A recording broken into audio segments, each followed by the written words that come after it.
2 minutes pour comprendre. Aujourd'hui, on va parler du sida et je suis avec Fred Colby. Fred Colby, vous êtes témoin activiste, rédacteur de Remède et auteur de T'as pas le sida, j'espère.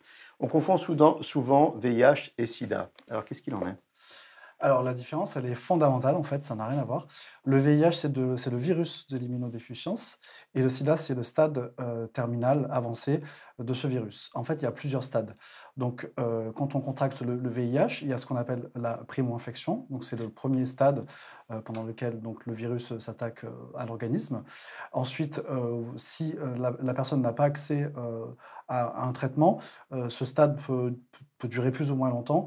Au bout de plusieurs années, si la personne n'a pas accès à un traitement, elle peut être en stade sida.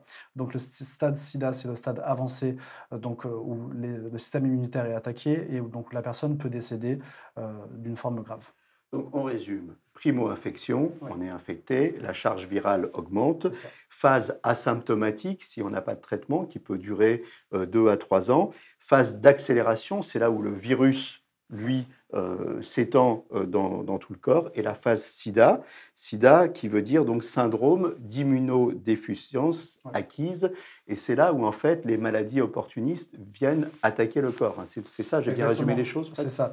Et ce qu'il faut bien entendre, c'est qu'aujourd'hui, en France, plus de 90% des personnes séropositives donc, vivent avec le VIH, sont sous traitement, et ce traitement fait qu'elles ne sont pas en stade sida, parce que le VIH est endormi par le traitement. Donc en fait, quand les gens disent ah ben tiens, lui il a le sida, c'est pas vrai. En fait, on peut vivre avec le VIH et ne pas être en stade sida. Et ça, c'est très important. Faut bien l'indiquer. Donc on peut avoir une vie longue euh, et être en bonne santé en ayant le VIH et sans être en stade sida. Voilà, on termine sur cette touche d'espoir. Merci beaucoup, Fred.